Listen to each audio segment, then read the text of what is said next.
Selamat pagi, salam sejahtera untuk anak-anak kelas 11. Jadi, Bapak hari ini akan menyampaikan materi mengenai tentang kolonialisme dan imperialisme di Indonesia.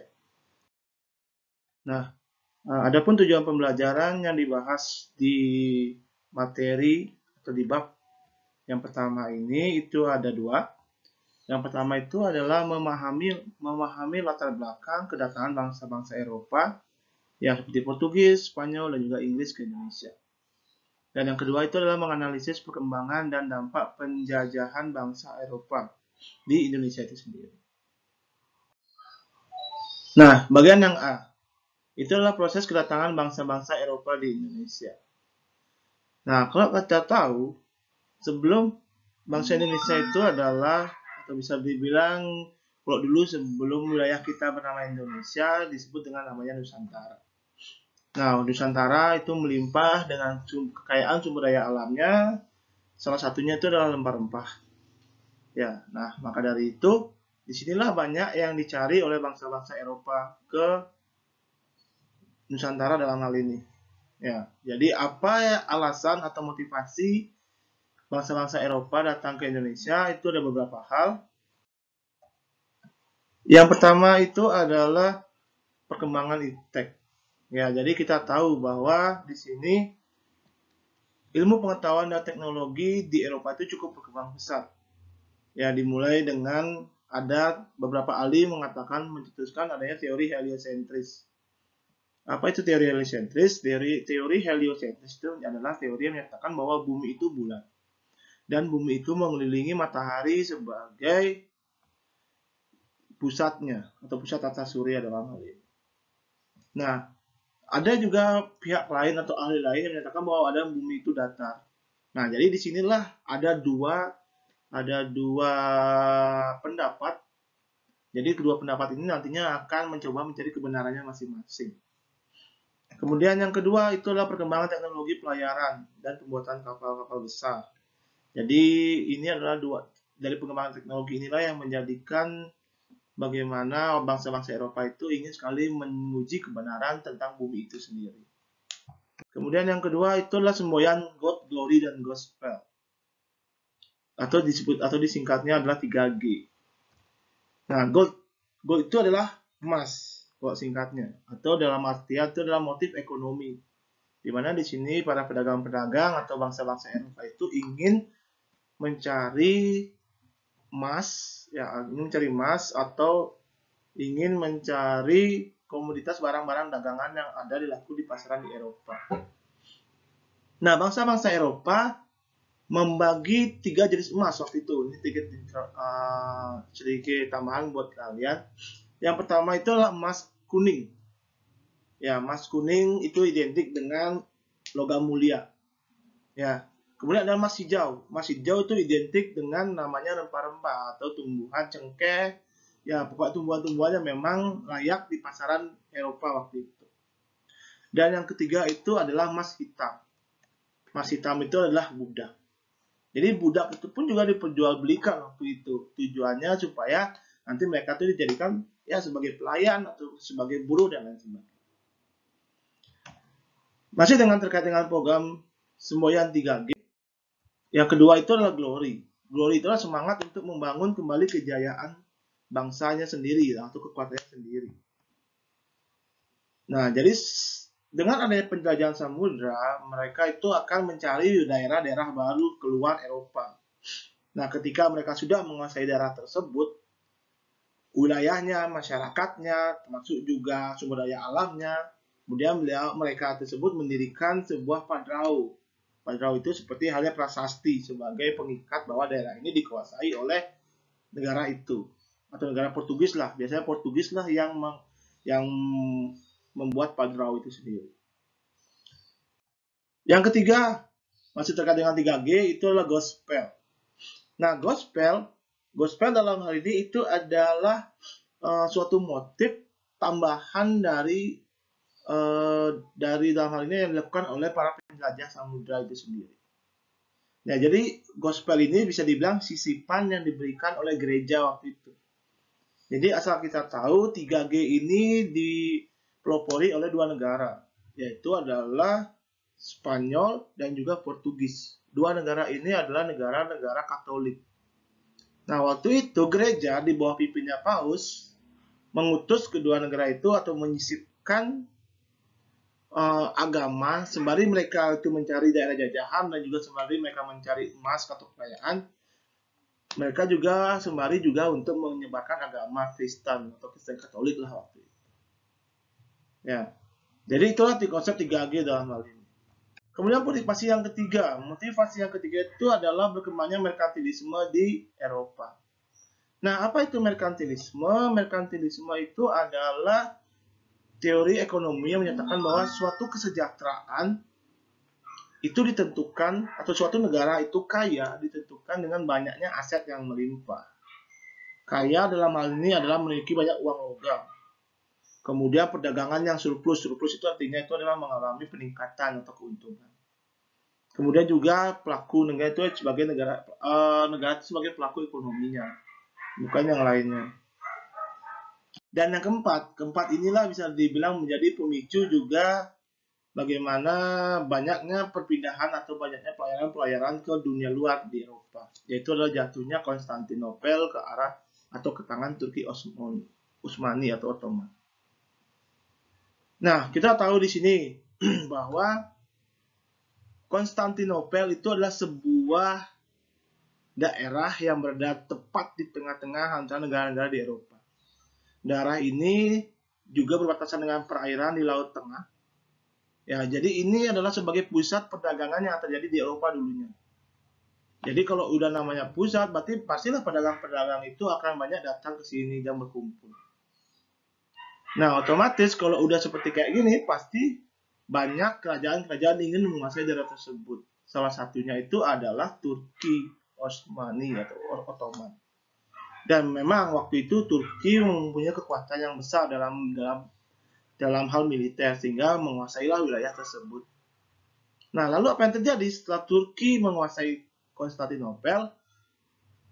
Turki membentuk atau membuat suatu program di mana dalam hal ini pajak-pajak yang dilakukan atau pajak-pajak yang diberikan kepada pedagang itu harus tinggi sehingga supaya mendapatkan keuntungan. Nah, para pedagang ini pun nggak bisa seperti kayak itu karena otomatis dia akan rugi. Nah, dengan kerugian inilah pada akhirnya dia mau nggak mau harus mencari daerah baru di luar Konstantinopel. Itulah yang terjadi waktu itu. Ya, itulah bagaimana motivasi ataupun kedatangan motivasi bangsa Eropa ke keluar atau bisa dibilang menjelajahi samudera. Kita memasuki bagian yang B dalam masih terkait dengan motivasi kedatangan bangsa-bangsa Eropa ke Nusantara. Jadi bagian yang B ini adalah itu judulnya tentang petualangan, penjelajahan dan juga perebutan hegemoni. Apa itu hegemoni? Hegemoni itu adalah kekuasaan atau pengambilan suatu wilayah dalam hal ini. Nah, yang pertama kita lihat adalah bagaimana para penjelajah-penjelajah samudra yang berasal dari Eropa yang pernah menjelajahi dunia ini. Ya, jadi di sini ada 5 tokoh-tokoh penjelajah Eropa. Yang ini sebagai misal ini memang berasal dari orang-orang Spanyol dan juga orang-orang Portugis. Ya, jadi ada yang bernama Bartholomeus Dias, Vasco da Gama, kemudian juga Christopher Columbus, Amerigo Vespucci, dan juga Ferdinand Magellan. Nah, kita bahas satu persatu bagaimana rute perjalanannya mereka masing-masing. Yang pertama adalah Bartholomeus Dias. Bartholomeus Dias adalah seorang penjelajah samudra yang berasal dari Portugis. Ya, jadi rute perjalanan yang beliau lakukan waktu itu adalah, jadi bisa dibilang sebelumnya itu dia adalah orang pertama atau orang Portugis pertama yang menjelajahi samudra atau mencoba keluar dari Portugis. Ya, jadi rute perjalanan beliau itu adalah dia tujuannya itulah untuk memasuki wilayah timur atau menuju daerah timur. Jadi jalur yang diambil atau yang dipakai oleh Bartholomeus Dias itu adalah melewati pantai barat Afrika. Ya, jadi dari Portugis atau waktu itu adalah ibu kotanya Lisbon, beliau menyusuri pantai barat Afrika, kemudian menuju pantai selatan Afrika, melewati pantai timur, kemudian sampailah dia di wilayah ke India. Namun perjalanan dia waktu itu hanya sampai ke wilayah India saja. Nanti selanjutnya perjalanan beliau akan dilanjutkan oleh rekannya sendiri atau bisa dibilang penjajah lain, ya, yaitu yang bernama adalah Vasco da Gama. Nah, Vasco da Gama sendiri memang rute perjalanannya itu adalah meneruskan apa yang Bartholomew Dias lakukan sebelumnya. Jadi dimulai dari ibu kota Portugal, kemudian melewati pantai barat Afrika, mencoba memberanikan diri melewati Samudra Atlantik, kemudian juga sebenarnya hampir sama, kalau mungkin ininya dia, kemudian sampailah dia di Calicut. Nah, bedanya di sini antara Vasco da Gama dengan Bartholomew Dias, ketika sampainya di Calicut, beliau kemudian putar balik kembali menuju Portugal. Ya, jadi memberitahukan kembali informasi-informasi yang beliau dapatkan ketika sampainya di India. Nah, kalau Bartholomew Dias dia hanya sampai ke wilayah wilayah Afrika bagian selatan karena udah keburu beberapa awak kapalnya ada yang meninggal dan juga persediaannya itu sudah menipis. Ya, sehingga beliau tidak kuat untuk melaksanakan pelayaran kembali. Kemudian yang ketiga itulah Christopher Columbus. Yang dari kalian pasti kenal dengan tokoh berikut dan apa peranan beliau sendiri. Waktu kalian SMP mungkin kalian pernah dengar, beliau lah orang pertama kali menemukan benua Eropa beliau lah pertama kali menemukan benua Amerika. Ya, jadi waktu itu Columbus dalam hal ini itu adalah orang Spanyol. Ya, jadi beliau sendiri adalah orang Spanyol yang ingin mencoba juga mencari pusat rempah-rempah yang ada di India. Nah, rute perjalanan Columbus ini sendiri tidak melalui apa yang dilakukan oleh orang-orang Portugis. Jadi tidak melewati sini, tidak melewati Afrika. Dia mencoba jalur baru dengan cara apa? Dia melewati bagian dari Samudra Atlantik. Nah, perjalanan yang dilakukan Columbus itu cukup banyak, dia sampai 4 kali melakukan perjalanan. Ya, kalian bisa lihat di sana tahun-tahunnya juga cukup berdekatan. Nah, ada yang sedikit menarik ketika Columbus sesampainya di Amerika sekarang yang kita kenal sebenarnya. Waktu itu yang dilakukan Columbus itu adalah ingin mencoba mencari rute yang terbaru, selain tidak ingin mencoba mencari rute yang dilakukan oleh Portugis. Maka dari itu dia mencoba melakukan lewat Samudra Atlantik. Nah, ketika itu jalur perjalanannya cukup cepat, ya, karena bisa dibilang dari Eropa menuju Amerika juga cukup cepat dibandingkan dengan yang dilakukan Portugis. Sampai di sana, ternyata Columbus melihat bahwa masyarakat di sana itu hampir mirip seperti orang-orang India. Makanya Columbus berpikir bahwa dia itu sudah lebih cepat sampai, atau rute ini sudah rute yang cukup cepat untuk mencapai ke wilayah India. Nah, sampainya di sana ternyata dia tidak menemukan apa-apa, dalam hal ini tidak menemukan rempah yang mereka cari. Malahan mereka berpikir bahwa ternyata memang orangnya mirip dengan orang-orang India, tetapi di sini sumber daya alatnya berbeda. Ya, maka dari itu akhirnya dia menganggap bahwa dia sudah menemukan daerah baru atau daratan baru yang kita kenal dengan namanya Amerika sekarang. Nah, dari mana asal nama Amerika? Bisa dibilang itu adalah penyebutan dari salah satu awak kapal ya yang dimiliki oleh Columbus waktu itu. Jadi bernama Amerigo Vespucci. Jadi Amerigo Vespucci inilah orang yang pertama kali menemukan atau yang melihat dataran Amerika sendiri.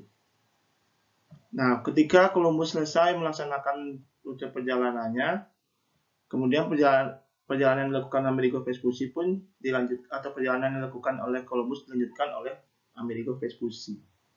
Jadi kalau Columbus hanya sekitaran wilayah pantai timur Amerika atau yang kita kenal dengan namanya wilayah Karibia, Kepulauan Karibia.